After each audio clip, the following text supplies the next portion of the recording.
그래서 오늘은 되게 중요한 말씀을 좀 나눌 건데 설교 제목이 범상치 않지요. 제목부터 한번 읽어볼까요? 시작. 존재에서 삶으로. 우리 마태복음 3장 1절에서 12절까지 말씀을 가지고 제가 서두에 언급한 내용으로 은혜를 좀 나눠보도록 그렇게 하겠습니다. 마태복음 3장 우리 1절에서 12절입니다. 제가 먼저 봉독합니다. 마태복음 3장입니다. 그때에 세례 요한이 이르러 유대 광야에서 전파하여 말하되 회개하라 천국이 가까이 왔느니라 하였으니 그는 선지자 이사야를 통하여 말씀하신 자라. 일러스되 광야에 외치는 자의 소리가 있어 이르되 너희는 주의 길을 준비하라 그가 오시기를 곧게 하라 하였느니라. 이 요한은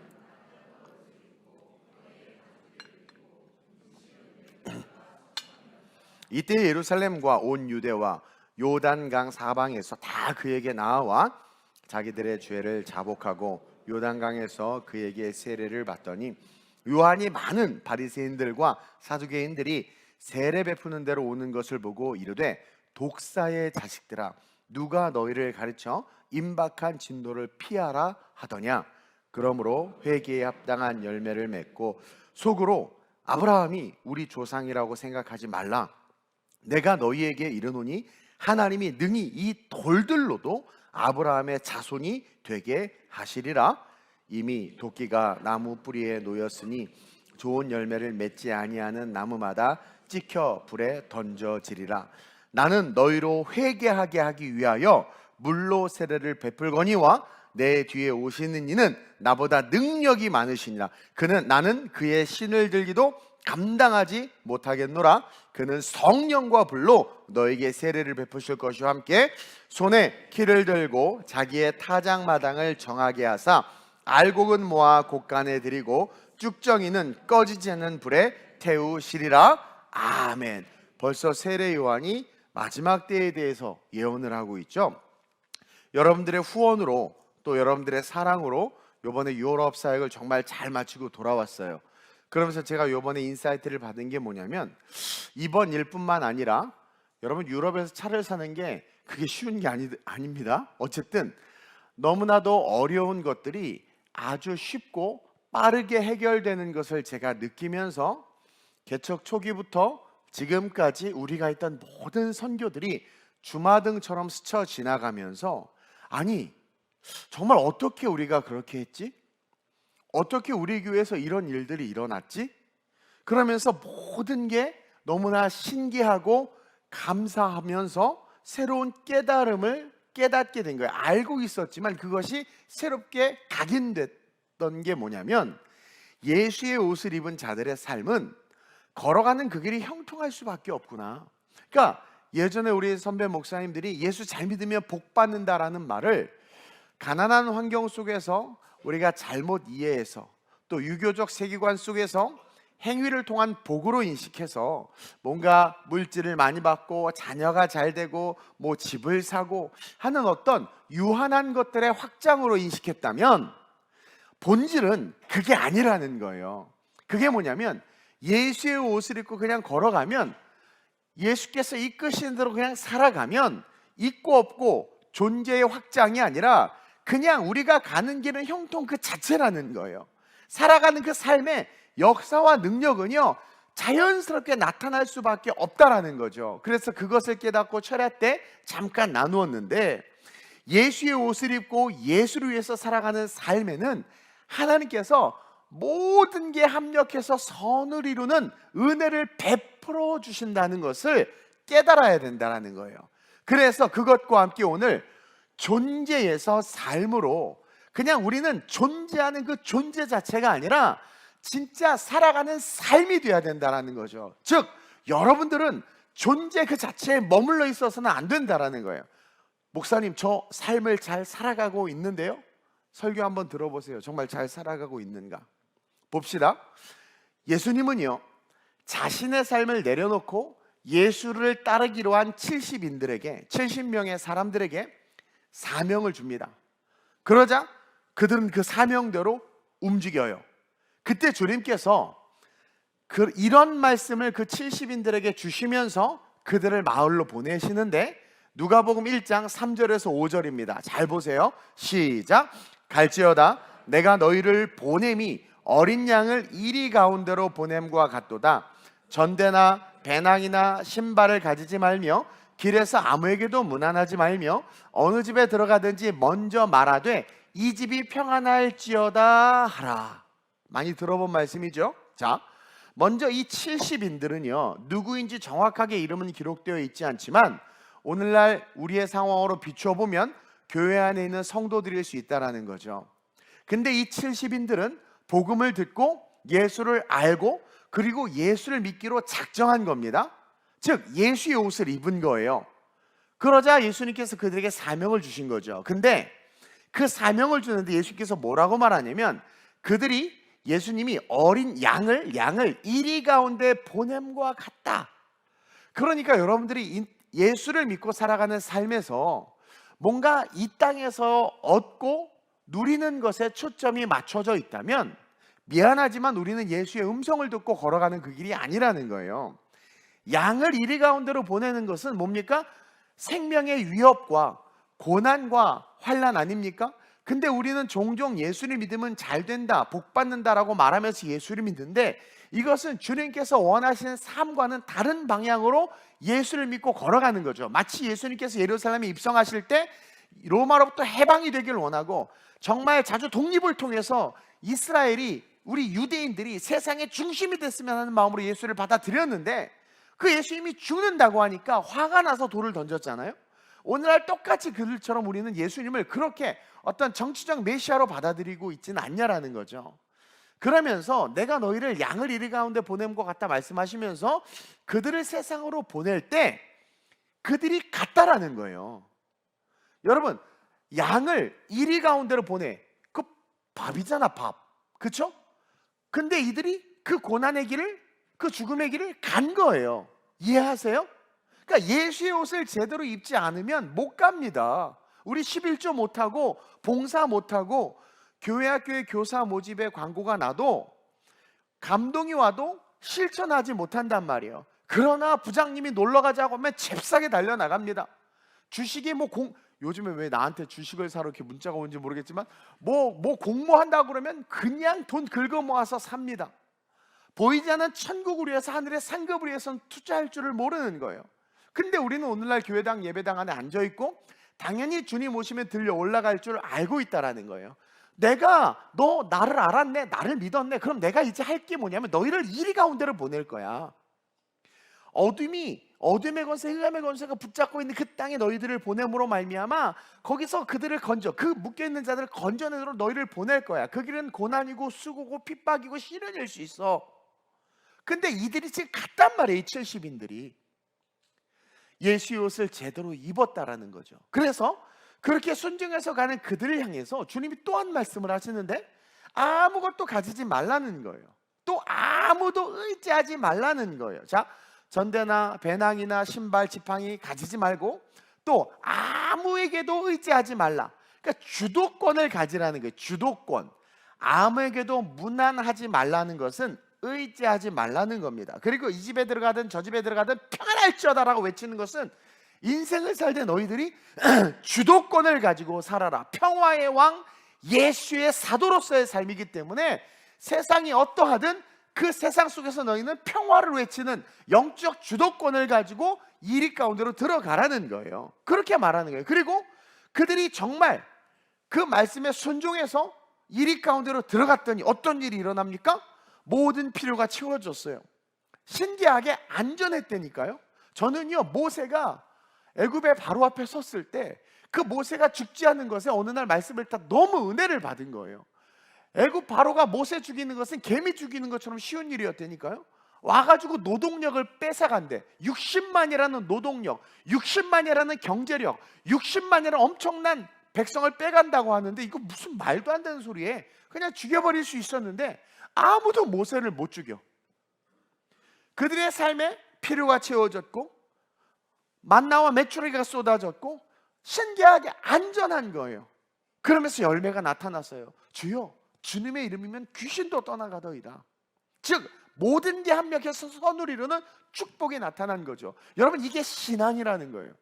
우리가 살아가는 삶이 이렇게 그레이트하고 이렇게 멋진 인생이라는 거예요. 그러다가 죽었습니까?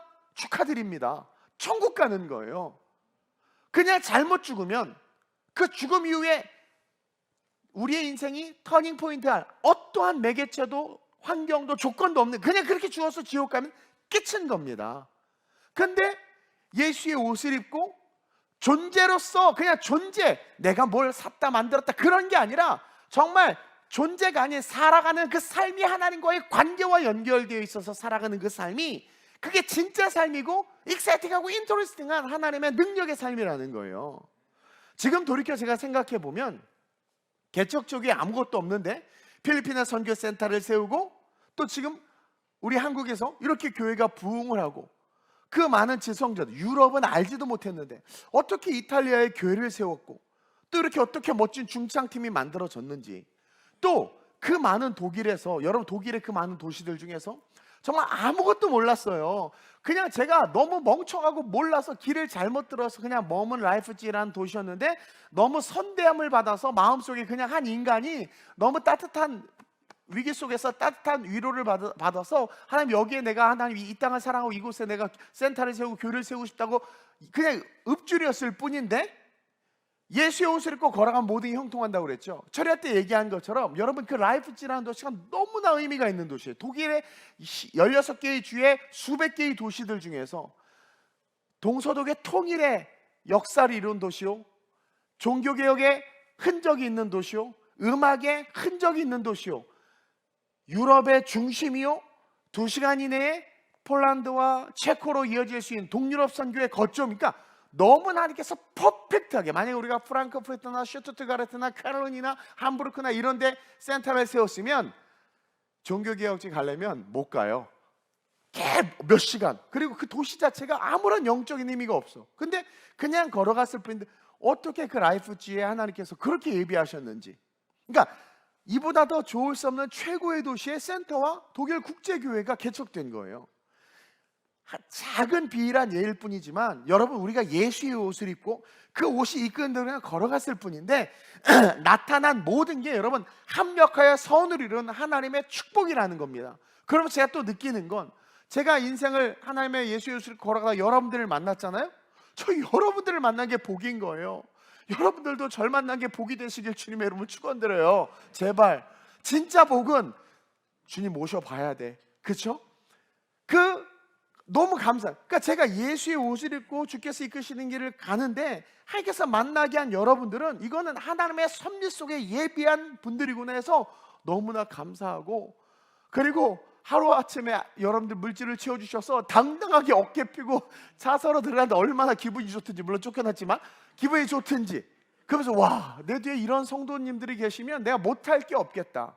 많은 사람들은 돈, 사회적 지위를 이야기하지만, 아니, 하나님의 옷을, 예수의 옷을 입고 걸어가는 나에게 붙인 그 사람, 그들과 함께 살아가는 삶이, 그게 삶이라는 거예요. 그게 진짜 리얼 인생이라는 거죠. 즉, 제가 깨닫는 것은 예수의 옷을 입은 자들은 이제 더 이상 존재하는 존재에서 벗어나 살아가는 리얼의 삶을 가진 진짜 인생을 사는 그런 산자들이 되어야 된다는 거예요. 여러분, 존재라는 뭐예요? 그냥 말 그대로 존재하는 거예요. 제가 루이텐슈타인이라는 나라를 좋아하는데, 스위스 한가운데 있는 작은 나라예요. 근데 그곳에 있는 되게 멋진 제네시스 같은 창조의 역사를 볼 수 있는 산이 하나 있어요. 정상에 올라가면 너무나 멋있어요. 근데 그 산은요, 언제 가도 그대로 있어요. 유럽 갈 때 제가 한번 데려갈 테니까 따라오세요. 10년 후에도 그대로 있어. 그냥 존재하는 존재 그 자체일 뿐이라는 거예요. 창조부터 지금까지 단 1도 변화되거나 성장하거나 움직이지 못하고 역사를 일으키지 못했어요. 다시 말해, 우리 인간은 요람에서 무덤까지 가는 존재로서 존재하는데, 요람에서 무덤까지 존재하는 존재로서 존재하는 그 존재가 의미가 없다는 거예요.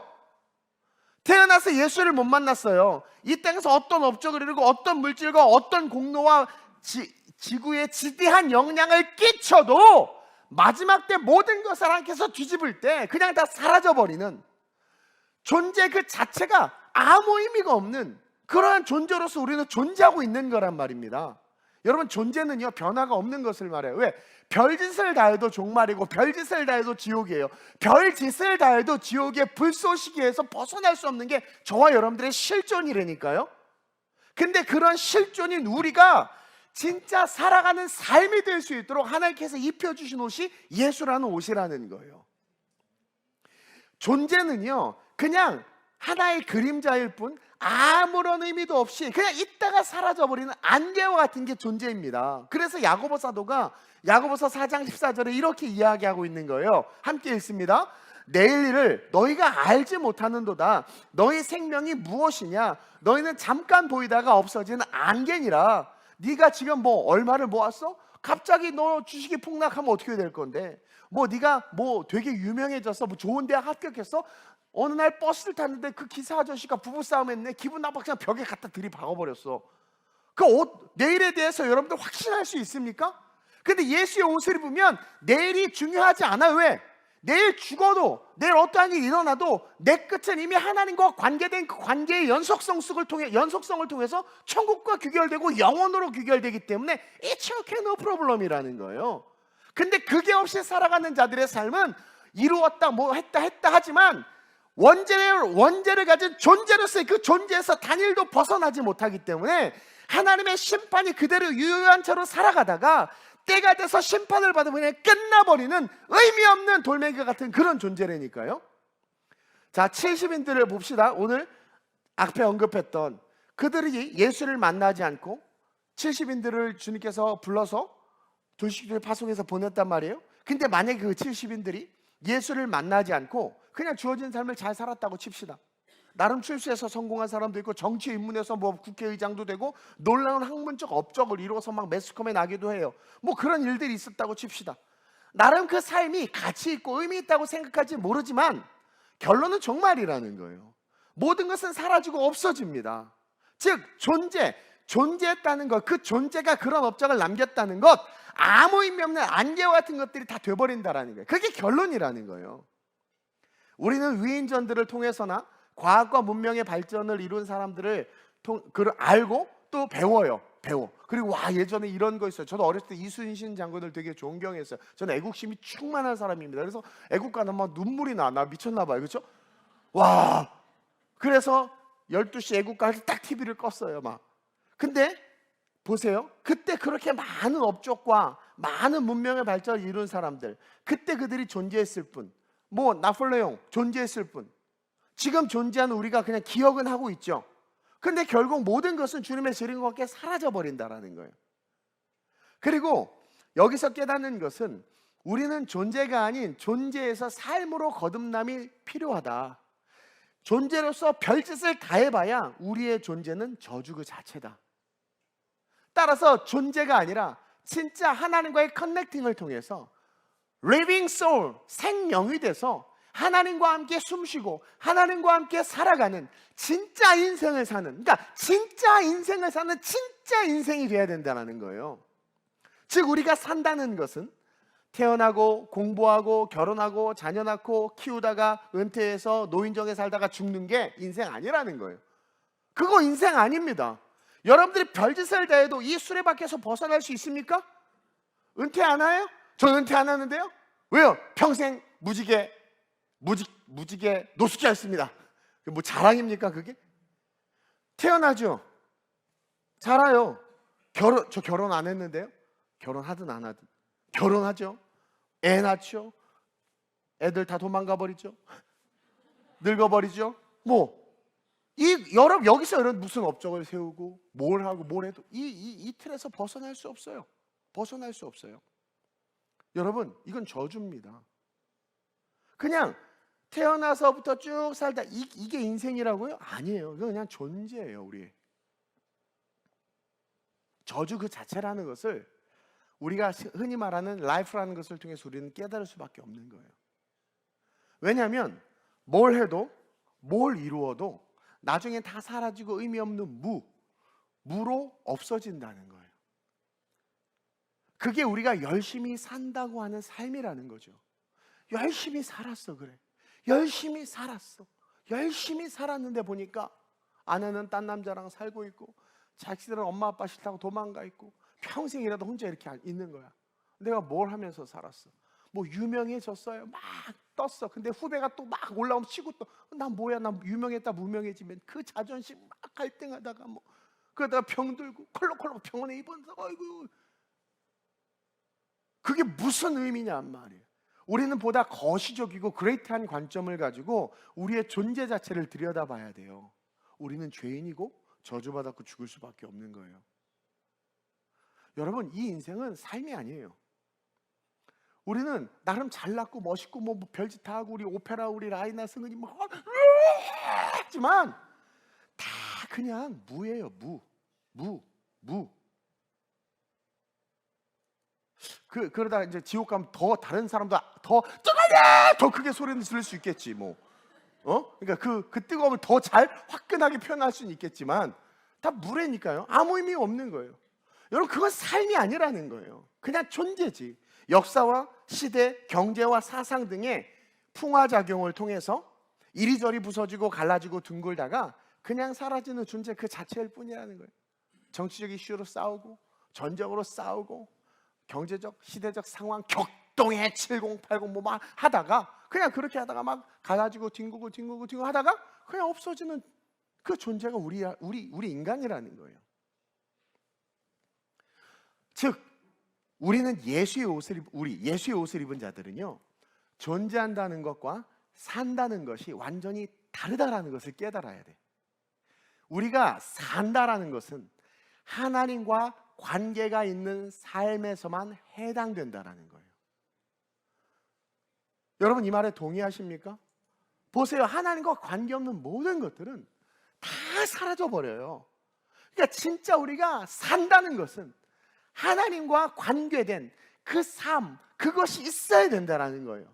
요한계시록에서 결론적으로 소아시아 7교회 예수님이 편지하시는데, 계시록에서 강해했지만 그 당시 때 많은 교회들이 있었는데 대표적으로 소아시아에 있는 7교회에 편지한 것은 그 7교회가 마지막 때 모든 교회를 대표하는 모습을 다 갖고 있기 때문에 그런 거예요.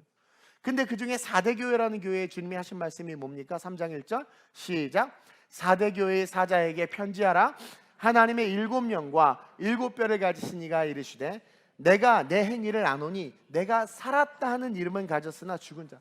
뭔가 우리 교회에 능력 있고 실력 있고 뭐 위대한 정치인이 있고 무슨 뭐 하고 우리 교회가 뭘 했고 뭐 어떤 많은 걸 했는데, 교회에게 지금 하시는 말씀이에요. 뭐라고 이야기합니까? 너 살았다 하는 이름은 가졌으나 죽은 자다. 너는 그냥 존재 그 자체로 머물다가 그 존재에 규정된 그대로 사라질 존재라는 거예요. 그 교회 성도들이 열심히 살았는데 죽은 자라는 거죠. 즉 하나님과 연결되지 않은 삶은 사는 게 아니라는 겁니다. 그냥 존재만 하고 있을 뿐이라는 거예요. 그놈의 그 존재를 유지하기 위해서 남과 싸우고, 그놈의 그 존재를 유지하기 위해서 경쟁하고, 그 존재를 유지하기 위해서 치열하게 다투고 싸우고 경쟁해서 뭔가 얻었다 하나 또 뺏기고 또 뺏었으나 또 뺏기고, 그러다가 결국 늙어서 죽는 게 그건 인생이 아니라는 거죠.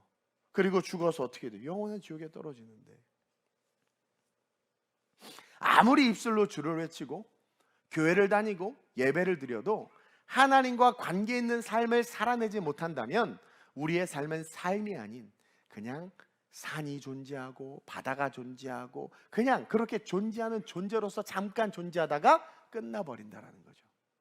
그리고 그 존재의 결론에 대해서 요한계시록이 이렇게 기록하고 있어요. 요한계시록 16장 17절 20절에 시작. 일곱째 천사가 그 대접을 공중에 쏟음에 큰 음성이 성전에서 보호자로부터 나서 이르되 되었다 하시니 번개와 음성들과 우레소리가 있고 또 큰 지진이 있어 얼마나 큰지 사람이 땅에 있어 온 이래로 이같이 큰 지진이 없었더라. 큰 성이 세 갈래로 갈라지고 만국의 성도들도 무너지니 큰 성 바벨론이 하나님 앞에 기억하신 바 되어 그의 맹렬한 진노의 포도주잔을 받음에 각 섬도 없어지고 산악도 간데 없더라. 다 없어져. 그냥 무로 바뀌어버리는 거예요. 무예요. 무. 팔레스타인 위성 사진을 보니까 온 건물이 무너지고 도시가 쑥대밭이 됐더라고. 한순간이에요. 그냥 그냥 무예요. 다 없어져 버리네요. 그렇게 위대한 예술품이 있는데 전쟁 나서 포탄 한번 떨어지면 그냥 다 사라져 버려. 얼마나 허무해. 그게 우리의 존재예요. 잘났다 하지만 그냥 결국은 사라져 버리는 존재라니까요. 안개같이 사라져 버리는 존재가 저와 여러분들이라는 거예요. 자, 이제 오늘 본문으로 돌아가겠습니다. 오늘 본문에서 요한은요, 이 세상이 놀라 자빠질 만한 엄청난 선포를 합니다. 그게 본문 1절 2절이에요. 시작. 그때에 세례 요한이 이르러 유대 광야에서 전파하여 말하되 회개하라 천국이 가까이 왔느니라 하였으니, 우리는 이미 성경 전체를 가지고 있기 때문에 이 말씀을 쉽게 이해합니다. 그러나 그 당시 시대로 돌아가서 유대인들이 세례 요한의 말을 듣고는 깜짝 놀랐거나 아니면 전혀 이해하지 못했을 거라는 거죠. 왜냐하면 세례 요한이 무슨 말을 합니까?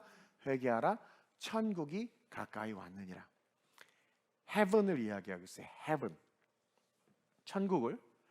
자, 하나님 나라, 영원한 하늘에 있는 그 하나님 나라를 이야기. 근데 유대인들은요, 사실 천국의 개념이 아니라 그들이 가진 개념은 킹덤이에요. 킹덤 오브 갓, 하나님 나라에 대한 개념이었단 말이에요, 유대인들은. 그래서 그들은 영적인 천국이나 영원한 삶이 아니라 킹덤, 이 땅에서 하나님이 다스리시는 하나님의 왕국, 사실은 이 킹덤은 천년왕국을 말해요, 성경 전체가. 그러나 이 유대인들, 그 당시의 유대인들은 빨리 메시아가 와서 여기 예수님이 다스리는, 하나님이 다스리는 우리의 나라, 그래서 다른 나라가 얼씬거리지도 못하고 우리는 행복하게 살고 그냥 예수님과 함께 우리만 아주 좋은 그런 킹덤의 개념만 있었단 말이에요. 그래서 하나님의 나라가 이 땅에 속히 오기를 바랬지 천국에 대한 개념과 바람은 없었다라는 거죠. 그래서 그 당시 유대인들에게 가장 중요한 건 해방이었고 자유였어요. 근데 갑자기 세례 요한이 천국을 이야기하면서 회개하라는 거예요. 근데 이 회개라는 말과 전혀 상관없는 두 부류의 존재가 등장합니다.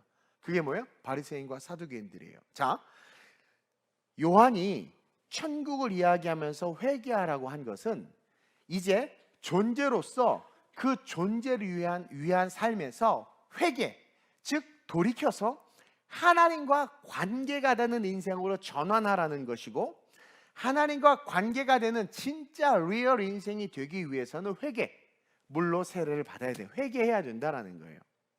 즉 교회만 다니지 말고 개념 없이 헌금하고 개념 없이 봉사하지 말고 하나님과 관계되는 헌금을 하고 하나님과 관계가 되는 봉사를 하라는 거예요.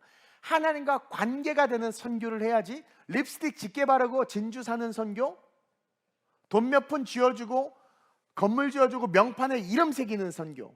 가난한 나라에 가니까 특징이, 의미는 있어요. 모 장로가 기증, 모 권사가 기증, 누가 헌당함, 머릿돌에 예수님이 기록되어야 될 그곳에 온갖 인간의 이름들만 다 기록되어 있어요. 어떤 선교사님은 건축을 하나 해놓고 A교회 가면 A교회 서원에서 지었습니다. 명판만 갈아치우고, B교회가 여러분들이 주신 헌금으로 지었습니다. C교회 어느 보니까 다 같은 사진이야. 근데 안타깝게도 그 교회 성도들, 내가 성전을 지었어, 내가 뭘 했어. 예수님과 관계가 되는 헌금과 관계가 되는 봉사와 관계가 되는 선교를 해야 된다는 거예요. 그러면서 성경은 의도적으로 요한이라는 사람의 모습을 보여줘요. 본문 4절입니다. 시작. 이 요한은 낙타털 옷을 입고 허리에 가죽띠를 띠고 음식은 메뚜기와 석청이었더라. 자, 그는 하나님과 관계된 삶으로 존재가 아닌 진짜 사는 삶이 된 거예요. 그것을 보여주고 있는데, 그것을 이 요한이 보여주고 있는 외적인 모습을 통해서 우리에게 인식시켜 주는 겁니다. 왜냐하면 여러분, 요한은요 당시 아비야 반열에 속한 제사장의 가문입니다. 제사장의 가문이고, 어머니 역시 아론의 후손으로 제사장 가문 출신이에요. 쉽게 말하면 요한은 약대터로 그런 옷을 입을 자도 아니고 메뚜기와 석총을 먹을 존재가 아니라, 그는 성골이었단 말이에요. 그는 누릴 수 있는 존재였고, 그냥 살기만 해도 유대 사회에서 모든 것이 준비되고 어디를 가도 대접을 받고 인정받는 그냥 걷어얻어지는 인생으로서 존재했단 말이에요, 요한은.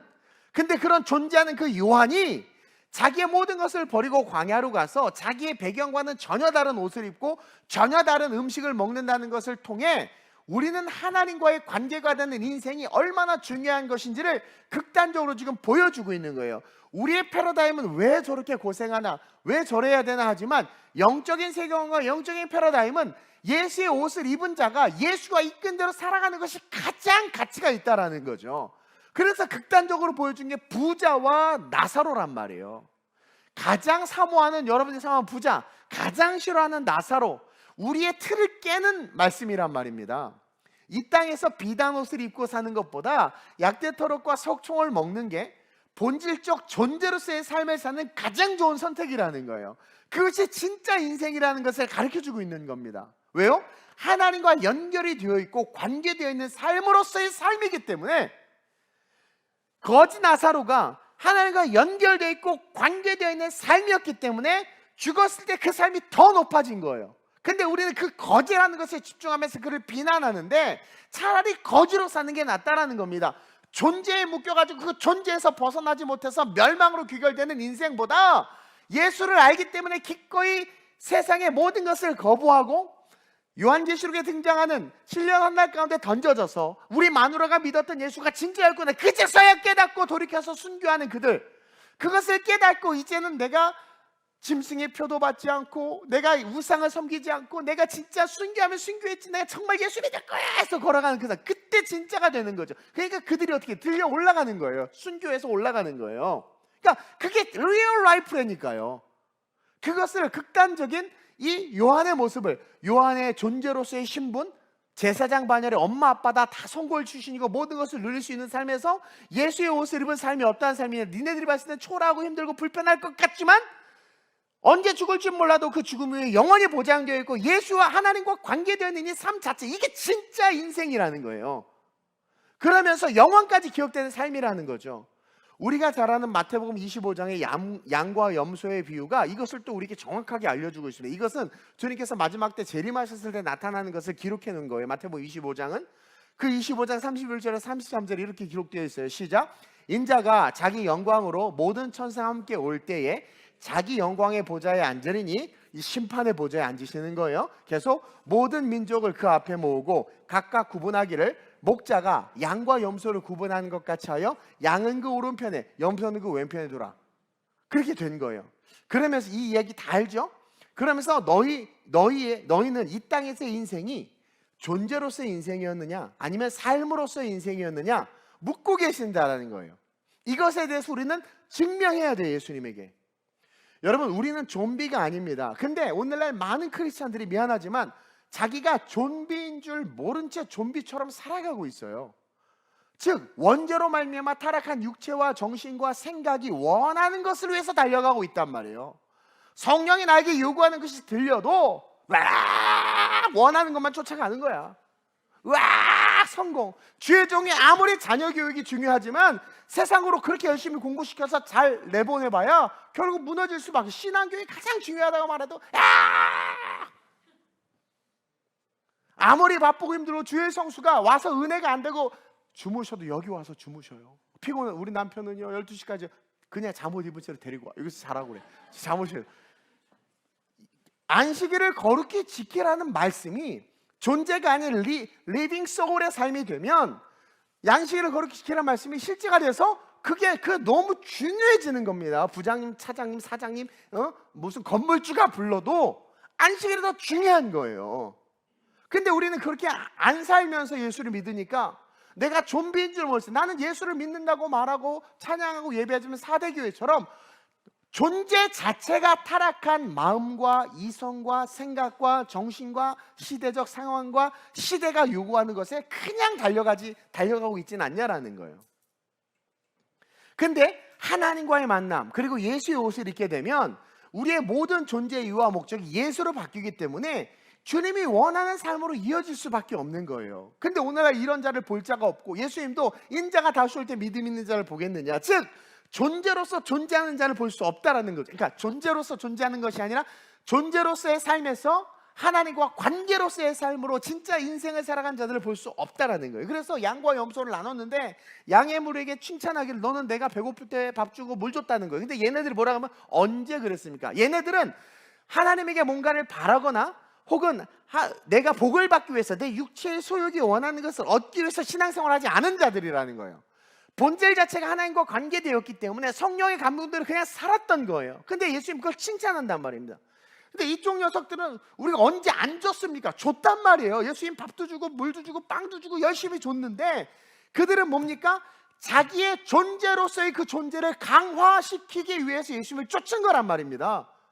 그러니까 뭔가 더 복을 받고 이 땅에서 내가 존재함에 더 존재가 같이 있어지기 위해서 바위에다가 계속 금도장을 하기 위해서 그렇게 예수를 믿은 거예요. 그러니까 예수님이 넌 나에게 그런 적이 없다, 준 적이 없다 그러는 거죠. 타락한 본성, 좀비처럼 그것을 아름답고 거창하게 포장은 하지만 썩어질, 없어질, 무로 사라질 존재의 가치를 위해서 예수를 쫓은 자들이라는 거예요. 우리는 하나님이 원하셔도 약대토록과 메뚜기 먹는 걸 싫어하잖아요. 하나님이 원하셔도 내가 안 하는 건 안 한다고 말하는 사람들, 미안하지만 좀비로 살아가고 있는 거예요. 알다시피 저는요 선교 진짜 싫어합니다. 특히 아시아 싫어. 난 유럽이 좋고 미국이 좋아. 근데 하나님께 초창기 아시아를 엄청 돌렸어요.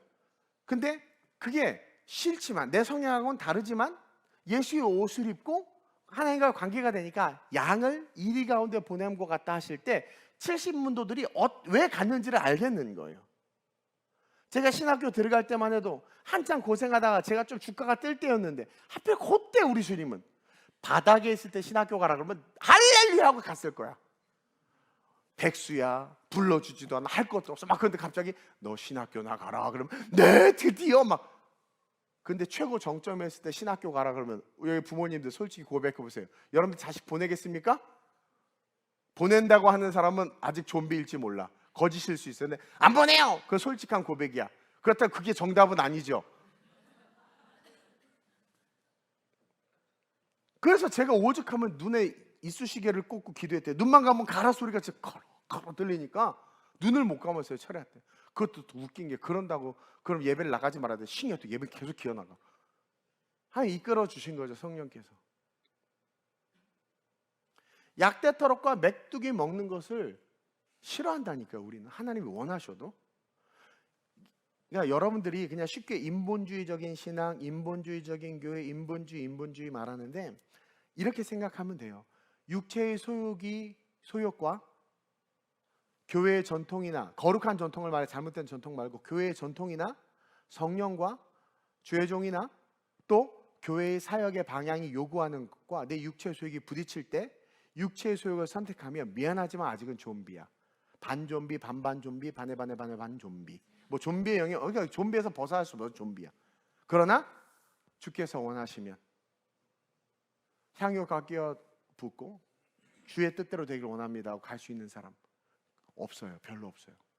진짜 없어요. 그래서 예수님이 내가 떠나가야 돼. 그래야 너에게 유익이야. 왜냐면 예수님과 함께한 그들은 절대로 예수님 못 쫓아가. 극명하게 드러났잖아요. 예수님이 잡혀가야 다 도망갔잖아. 근데 그래서 예수님 내가 떠나가야 돼. 왜? 떠나가야 보혜사 파라클레토스가 오시네, 성령님이 오시는데 그래야 약대 토롯을 입을 수 있고 석충을 먹을 수 있는. 그러니까 성령 받으니까 얘네들이 그때부터 어떻게 해요? 쭉 변화돼가지고 그래 내가 예수의 제자다 막 그러면서 막 어딜 가도 막 복음을 증거하고 막 회당에 그 오늘 산에 들린 공회에 가서 맞다 내가 베드로다 내 얘기 들어봐라 막 그러면서 막 이러고 막 우르사가 없었는데 그때는 성령으로 간이 배 밖에 나와가지고. 여러분 우리는 너무 쉽게 읽죠. 초대교회 교인들이 전재산을 팔아 사도들의 발 앞에 놨다. 이게 그냥 너무 쉽게 읽고 성경 너무 쉽게 써 있어. 이게 너무 쉬운 거야. 예수의 옷을 입고 하나님과 관계가 된 진짜 인생이 되니까 기꺼이 자기를 전지와 같이 부을 수 있는 거예요. 그러니까 제가 보니까요, 여러분 뭐 불교는 탑도리를 하고 108번째라고 다른 종교는 어렵다 하는데 다른 종교는 기독교 못 따라옵니다. 기독교가 제일 어려워. 옆 사람 봐 못하잖아요. 제일 어렵다니까 기독교가. 11조도 못하고 교사도 못하고 못해. 오직 나와 사는 건 찬양. 찬양. 셀프 테라피. 우리 윤지한 전사님이 아주 멋진 설교를 했더라고요. 보니까 자족에 대해서 잘 설명했어요. 그렇죠? 자기 만족을 위한 것이 자족이 아니라 예수님의 만족을 위한 것이 자족이다. 맞아요. 예수님의 만족, 예수님이 원하는 건 뭔지 아는 거죠. 근데 재밌는 건 더 재미있는 우리 주님 보세요. 우리 성경이 난 너무 재밌어요. 그렇게 약대 토록과 메뚜기 먹는 것을 보여주는데 마침 그때 누가 등장하느냐? 요한이 존재로서 누릴 수 있는 모든 것들을 누리고 있는 그룹이 와. 그러니까 같은 그룹인데, 같은 제사장 반열에 같은 그룹인데, 같은 멤버들인데, 한 사람은 약대 토록과 석총을 먹는 자고 한 그룹은 그냥 그 존재를 누리면서 살고 있는 자들이에요. 자, 본문 7절이죠. 시작. 요한이 많은 바리새인들과 사두개인들이 세례 베푸는 데로 오는 것을 보고 이르되 독사의 자식들아, 누가 너희를 가르쳐 임박한 진도를 피하라 하더냐. 바리새인과 사두개인들, 그렇죠? 자기와 같은 동료들이었단 말이에요. 그런데 그들이 오자 세례 요한이 뭐라고 말하냐면 독사의 자식, 독사는요 새끼가 엄마를 먹잖아요. 이 독사의 자식이다. 그러니까 바리새인과 사두개인들 예수님을 종교를 먹어버린 거야. 얘네들이. 누가 너희를 임박한 진노를 피하라 하더냐. 다시 말하면 그들은 존재로서 누리지만 결국은 심판받을 수밖에 없는 존재라는 거예요. 더 재미있는 건 이 바리새인과 사두개인들은 여러분들 서로 앙숙입니다. 절대 친하지 않아요. 우리는 사두개인 바리새인이니까 서로 친한 줄 아는데 바리새인과 서기관이 친하지, 그 사두개인들은요 머리가 두 개인 애들이거든요. 사두개인 뭐 큰 애들인데 어쨌든 얘네들은요 천국도 없다, 천사도 없다, 영적인 건 없다 막 이러는 애들이에요. 그런 애들이고 바리새인들은 영적인 거 천사를 믿고 막 그런 자들. 근데 얘네들이 힘을 합쳤네. 이거 놀라운 일 아니겠습니까? 마지막 때 통일 정보가 이루어지는 게 그런 거 비슷한 거예요. 그러면서 바리새인과 사두개인들은 종교로 먹고 사는 자들인데 서로 다른 세력임에도 불구하고 예수를 대적하기 위해서 모였단 말이에요.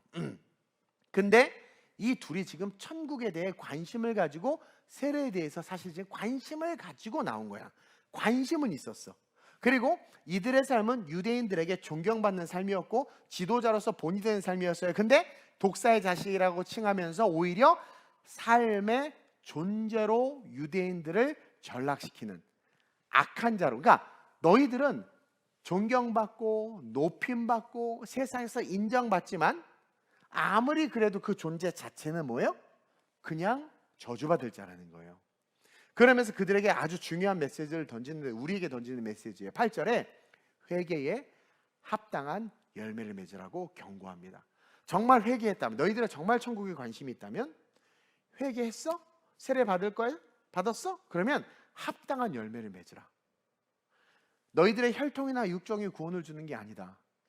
너희들이 성골로 규정된 존재가 구원을 주는 게 아니다. 장로아들 목사들이라고 신앙생활 잘하고 천국 가는 거 아니라는 거예요. 그게 구원을 주는 게 아니다. 그러면서 본문 8절 10절에 시작. 그러므로 회개에 합당한 열매를 맺고 속으로 아브라함이 우리 조상이라고 생각하지 말라. 내가 너희에게 이르노니 하나님이 능히 이 돌들로도 아브라함의 자손. 그러니까 여러분 존재로서 아무리 위대해도 주님이 그 존재를 뭘로 비교해요? 돌멩이로 비교하겠단 말이에요. 왜? 돌멩이랑 똑같아. 돌멩이는 돌멩이로 창조 때부터 지금까지 존재하다 그냥 다 마지막에 섬들도 바다들도 살새 다 사라져 버린다니까. 니네들이 무슨 아브라함의 자손 뭐 위대해? 뭐 그래? 다 돌멩이야. 그러면서 10절에 시작. 이미 도끼가 나무 뿌리에 놓였으니 좋은 열매 맺지 아니하는 나무마다 찍혀 불에 던져지느니라. 우리가 회개에 합당한 열매를 맺지 아니하면 우리의 결론은 뭡니까? 찍혀서 불에 던져지는 존재다. 그래서 이 마태복음 3장에서 벌써 창조부터 종말까지를 다 다루고 있어요. 이 세례 요한이. 즉 우리가 하나님과 관계된 삶을 살지 못하면 이미 도끼가 나무 뿌리에 놓임과 같이 이 땅에서 어떤 나무였고 어떤 열매, 올리브 나무였습니다, 감람나무였습니다, 다 필요 없어. 어떤 나무였고 어떤 열매를 맺었어도 하나님과 관계가 없기 때문에 찍혀서 불에 던져지는, 계시록의 섬과 산과 바다가 그냥 사라지는 안개와 같은 존재로 그렇게 버려질 거라는 거예요. 그러니까 얼마나 우습습니까? 막 고결하고 고상한 척하고 난 바리새인이야 막 그럼 막 하지만 바울이 깨달은 거, 야 이거 다 쓰레기구나, 나 이거 똥이구나, 다 버려. 예수로 하는 짓이 가장 고상하다는 걸 아는 거예요. 이게 진짜 살아있는 인생이라는 거예요. 이게 삶이라는 거예요. 제가 철회할 때 이마고대의 인간이 돼야 된다고 그랬죠. 하나님의 형상과 모양이 회복되는 인간, 그렇게 만든 게 인간이에요. 근데 원대로 타락했잖아요. 다시 이마고대 하나님의 형상이 회복될 수 있도록 어떻게 하나? 예수의 옷을 입혀주셨잖아요. 무화과 여권을 벗어버리고 가죽 옷을 입어야 돼. 그 가죽옷 냄새나고 이제 막 뜯어가지고 피 철철 나고 막 마르지도 않은 그 가죽을 몸에 척 붙었어. 얼마나 냄새나고 역겹고 더럽고 그러겠습니까? 우리는 낭만적, 어머 양털 속옷이야, 양털 란제리, 막 되게 불편한 겁니다. 가죽이 가죽을 덮고 있는 것은. 여러분, 낭만적으로 생각하지 말라는 거예요. 그것을 받아들여야 된다는 거죠. 그러지 않으면 그냥 우리는 사라지는 존재라니까. 그러니까 뭐 네가 크네, 내가 크네, 네가 크네, 내가 크네, 다 힘이 없는 거예요. 그러면서 본문 11절 12절에 우리 주님은 심판의 주님이다, 이 말로 규결하고 있어요. 볼까요? 시작. 나는 너희로 회개하게 하기 위하여 물로 세례를 베풀거니와 내 뒤에 오신 이는 나보다 능력이 많으시니 나는 그의 신을 들기도 감당하지 못하겠노라. 그는 성령과 불로 너희에게 세례를 베푸실 것이요 손에 키를 들고 자기의 타작마당을 정하게 하사 알곡은 모아 곳간에 들이고 쭉정이는 꺼지지 않는 불에 태우리라. 쭉정이 알죠? 쭉정이 피, 이게 뿅 자라는데 열매가 없어. 이게 뭐예요? 열매 없는 인생. 즉 다시 말해서 하나님과 관계를 누리지 못하고 살아가는 자들, 결국 다 쭉정이. 근데 알곡이 뭡니까? 알곡은요, 우리 자꾸 알곡 생각하면 아주 막 튼튼하고 막 근육 있고 막 잘 살고 막 부자고 이 땅에서 예수 때문에 복 받았다고 말하는 게 알곡이라고 하는데 아니라는 거지. 알곡은 뭡니까? 예수의 옷을 입고 하나님과 관계된 그 삶을 살아갈 줄 아는 자들. 근데 여러분 자꾸 이러니까 무슨 고난 받아야 될 것 같고 막 고난의 길 가시밭으로 걸어가야 될 것 같이 느낄까 봐 한마디 덧붙여서 이야기하자면, 제가 얘기했잖아요. 예수의 옷을 입고 정말 성령께서 이끄시는 대로 걸어가면 아무것도 준비 안 해도 돼. IQ 2자리여도 상관없어. 학벌, 디그리 하나도 없어도 괜찮아. 그냥 걸어가면 모든 게 합력해 선을 이루고 그냥 저절로 되는 거예요. 여러 번 이야기하잖아요. 제 자랑이 아니라 선교나 사역지에 가면 우리 사역자들이 부족한 게 아니라 그냥 하나님께서 저에게 기름 부어주신 거죠. 애들이 해도 안 되는데 이상하게 제가 가면 그냥 한 번에 된단 말이에요. 이게 제 능력이 아니라 예수의 옷을 입고 걸어가는 자에게 하나님께서 나타내 주시는 은혜라는 거죠. 건강도 그렇고 여러 가지 모든 것들이다. 그러니까 존재로서 존재를 유지하려고 막 허리에 심 받고 막 그냥 계속 당뇨 막 하고 뭐 몸 살이 있고 막 이러면 그 썩어질 존재에 집중하느라고 하나님의 열매를 못 맺으니까 도끼가 나무 뿌리에 놓이는 걸 못 보는 거예요. 그러다 찍히면 그냥 꺾여버리는데. 근데 존재를 유지하기 위해서 살아가는 것이 아니라 존재를 내버려 두고 나는 진짜 하나님과 관계된 living soul, 살아있는 영으로서 살겠다라고 다짐해서 나갈 때, 그때 뭐예요? 그때 진짜 복이 임하는 거예요. 그리고 그 복은 제발 여러분 이 땅에 존재로서 사라질 것들을 복으로 생각하지 마세요. 아니 물질 줬더니 그것 때문에 타락하더라고. 명예 줬더니 그것 때문에 타락해. 그래도 감사한 거 우리 음악가들은 훌륭하게 성장하고 성공해도 주의 성을 이렇게 잘 지키는 거 보세요. 딴 교회 안 그래요. 솔리스트 하면서 다 신앙 망가집니다. 뭐 다 그런 건 아니지만 이게 높아지면 이상하게 딴 길로 가요. 이상하게. 여러분들은 지금 존재하고 계십니까? 아니면 삶으로 살고 계십니까? 근데 말씀을 준비하면서 느끼는 게 뭐냐면, 그래도 우리 교회 성도들은 많은 부분 삶으로 삶을 살고 있구나라는 게 제가 느껴져서 어제 안심했어 좀. 네. 근데 성령께서 내 마음 기쁘고 그러나 약하다 뭐 이런 감동이 들린 건 아니고 그냥 제 마음의 감동이 약하다. 여러분 살았으나 죽은 자입니까? 아니면 살았기에 하나님과 관계된 인생을 사는 익사이팅함을 누리는 그런 그 익스트림 스포츠를 괜히 홍천 같은 데 가서 하다 꼴까닥 죽지 마세요. 익스트림 스포츠는 예수의 옷을 입고 예수님 쫓아가는 거야. 얼마나 익사이팅하고 인터레스팅한 줄 아세요? 도망가고 싶을 정도로 익사이팅해. 근데 더 재밌는 건 뭔지 아세요? 열매가 맺혀요. 그럼 또 기분이 좋아. 네. 그리고 또 도전하다가 도망가고 싶다다가 또 기분이 좋아. 공감 안 해주시는 것 같은데, 이 엄청난 설교를 이해했으면 좋겠는데. 여러분, 회개는요, 회개는 죄의 회개도 말하지만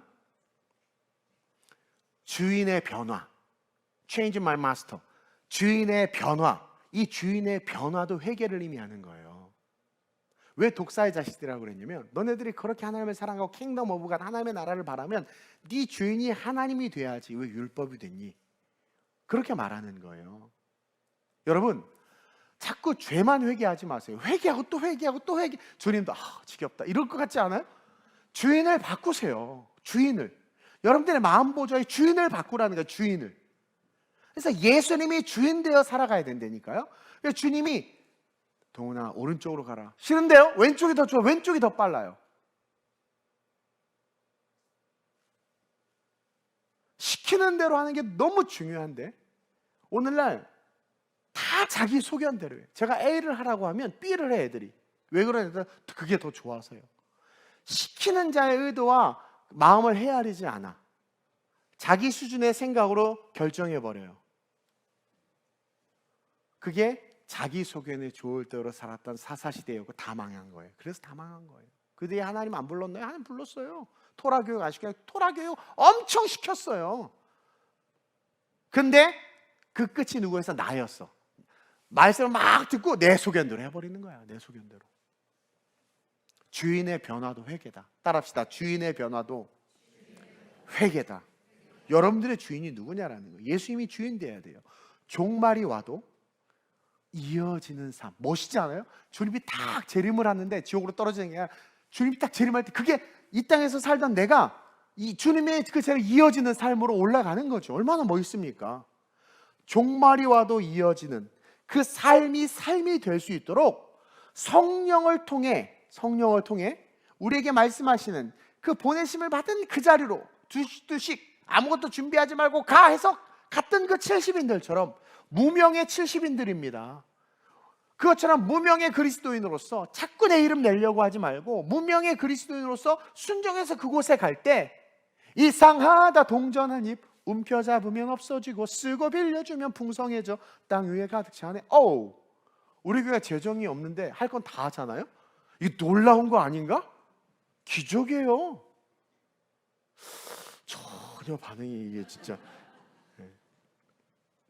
그게 축복이에요. 성경에서 말하는 형통이 바로 그겁니다. 여러분, 세상에 보여지는 존재에 집착하거나 집중하지 말고 임박한 진노로 표현되는 도끼가 나무 뿌리에 놓였음을 기억하면서 하나님의 영광을 위해서 큰 결단과 변화를 이루어내는 구원받는 그런 우리 모든 성도님들 되시길 주님의 이름으로 축원드립니다. 이제 우리는 존재를 존재하기 위해서 그냥 존재에 미쳐서 뛰는 자들이 아니라 이제 뭐예요? 진짜 하나님과 관계된 그 삶, 진짜 인생을 사는 진짜 이마고 데이의 인간으로서 하나님의 형상이 그대로 회복된 인간으로서 재림의 주님과 쭉 천국으로 이어지는 진짜 멋진 그런 크리스찬들, 그런 성도들이 됩시다. 이를 위해서 오늘 이 시간 기도할 때 이렇게 기도합시다. 주님, 내가 오늘 또 한 번 회개합니다. 그러나 오늘은 말씀을 듣고 회개합니다. 존재를 위해서, 존재에 묶여서 존재를 위해 주님을 쫓았던 모든 것들을 내려놓고 이제 약대토롯이든 메뚜기든 석총이든 상관없이 내 마음에, 내 삶의 주인을 바꾸기를 원합니다. 그리고 오늘 설교를 통해서 하나님 저에게 들려주신 것과 같이 예수의 옷을 입고 걸어가면 여러분 정말 모든 게 합력해서 선을 이루어요. 시를 쓰려고 하지 않는 막 시가 써져요. 그리고 여러분들이 그 좋아하는 세상에서의 물질이나 그런 복도 사실 하나님의 관점에서 되게 저질의 복인데 그것도 와요. 그러니 주님 내게 당신의 뜻을 밝히 알리소서.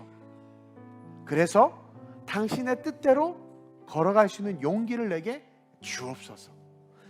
나를 버리는 훈련, 존재로서의 존재를 버리는 훈련을 하게 하시고 당신과의 관계로서 관계를 위해서 달려가는 살아있는 하나님의 임하고 대의 인간이 되게 하여 주옵소서. 주님 오셨을 때 정말 열매가 있어서 찍혀서 쭉정이라 버려지는 것이 아니라 작고 연약할지라도 열매가 있어서 칭찬받는 내가 될 수 있게 해달라고, 그런 우리 교회 될 수 있게 해달라고 오늘 말씀을 놓고 주님을 한번 부르고 합심을 해주심으로 기도합니다. 주여! 하나님, 우리는 지금 마지막 때를 살아가고 있습니다. 온갖 세상이, 온갖 자칭 의롭다 말하고 온갖 도처에 진리라고 말하는 것들이 가득 차서 우리를 혼미하게 하는 이 시대를 살아가고 있습니다. 물가는 천정지로 오르고 내일에 대한 기대와 소망은 사라진 채 결혼을 포기하고 출산을 포기하고 삶의 낙이 없이 그렇게 힘들게 살아가는 삶이 우리의 삶이요 우리의 인생이 되었음을 고백합니다. 예수를 믿는다고 하는 우리조차도 존재하는 그 존재를 위해서 발버둥치며 그 존재를 더 많이 갖고 누리기 위해서 더 멋지게 존재하고 싶어서 예수를 믿는 우리조차도 없어질 것을 향해서 달려가고 있는 인생을 살아가고 있습니다. 우리가 바리새인과 사두개인은 아니었는지 돌아보게 하여 주옵소서. 우리는 약대 토롯을 싫어합니다. 메뚜기도 석정도 싫어합니다. 이는 우리가 진정 존재로서의 삶에 묶여있기 때문입니다. 이제 하나님, 진짜 인생의 삶이 되게 하여 주옵소서. 하나님과 함께하는 진짜 인생, 이 마그네의 인간으로서 영원까지 이어지는 정말 삶으로 살아가는 진정한 그리스도인들이 우리 모든 성도들 되게 하여 주옵소서. 나무 뿌리에 도끼가 놓였습니다. 마지막 때가 가까이 왔습니다. 우리는 회개해야 합니다. 오늘 이 시간 다시 한번 회개합니다. 내가 내 삶의 주인이었음을 회개합니다. 하나님, 내게 성령을, 우리에게 성령을 주옵소서. 성령 충만함이 있어야 우리가 존재가 아닌 삶으로서의 삶으로 일어설 수 있습니다. 기름 부어 주옵소서.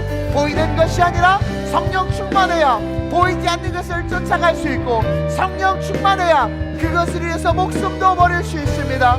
하나님, 우리 아름다우게 모든 성도들만큼은 마지막 때 임박한 진노 가운데 두려움과 떨림이 아니라 기쁨과 소망으로 주님을 기다리는 거룩한 신부가 되게 하여 주시옵소서.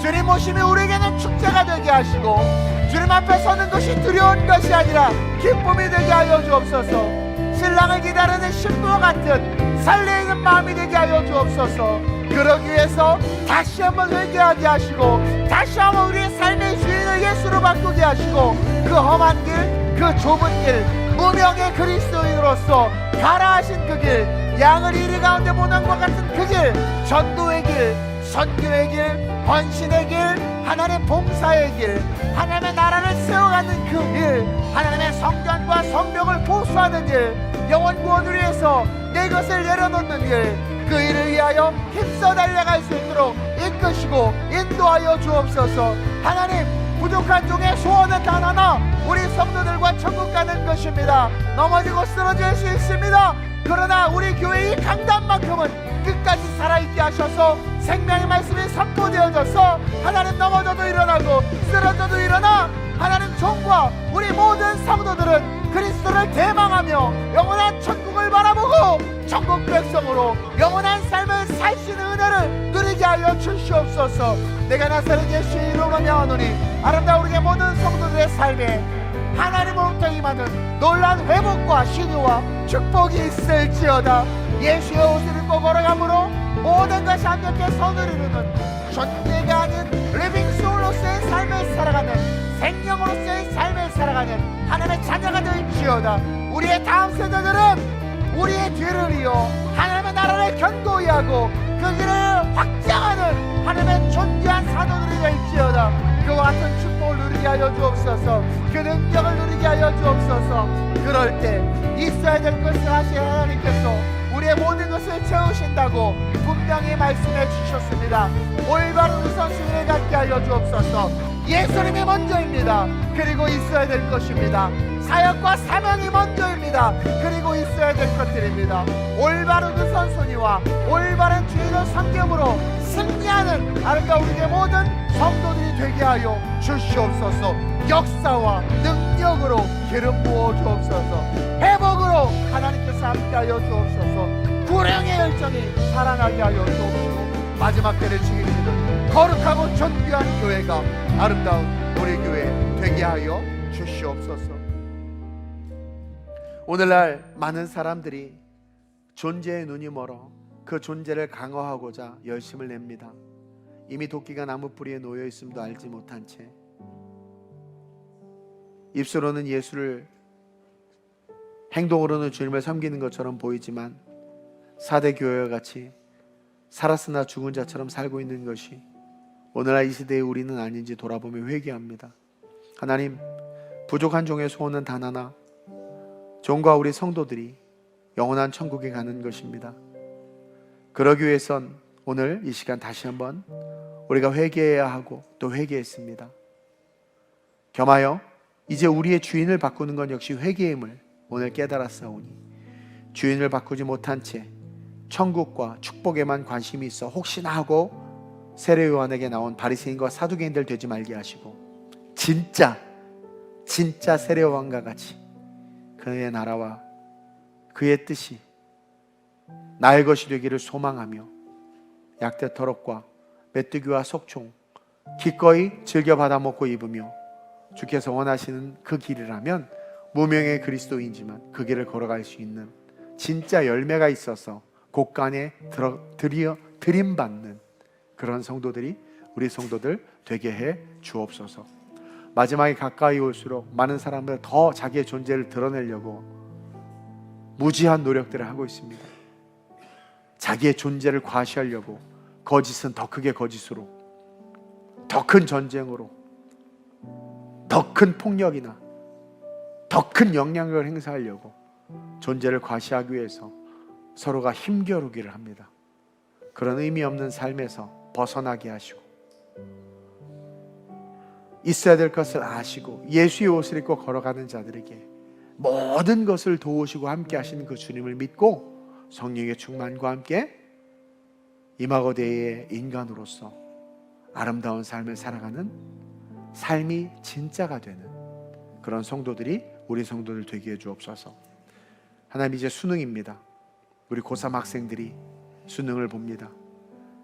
이들의 학업과 이들의 대학 진학이 존재를 과시하기 위한 것이 되지 말게 하시고 진짜 그리스도 안에서 사는 삶이 될 수 있도록 공부하고 진학하고 걸어가는 정말 하나님의 보석같이 빛나는 우리 은비, 진아, 예은이, 재영이, 도연이, 수민이, 시원이, 정연이, 윤지, 찬영이, 예연이, 채진이 될 수 있도록 주님께서 이끄시고 함께해 주옵소서. 역사해 주옵소서. 아름다운 우리 교회가 마지막 때 기쁨으로 들려 올라가며 마지막 때 모든 사람들이 알고 보게 될 줄로 믿습니다. 하나님, 그 축복을 받아 정말 우리 성도들이 끝이 행복하고 그 끝이 찬란하며 그 끝이 정말 내가 이 땅에서 존재가 아닌 인생으로서 삶을 잘 살았다 고백하는 그러한 성도들 될 수 있도록 역사해 주옵소서. 감사함을 드리며 좋으신 예수님의 이름으로 축복하며 기도드립니다. 아멘.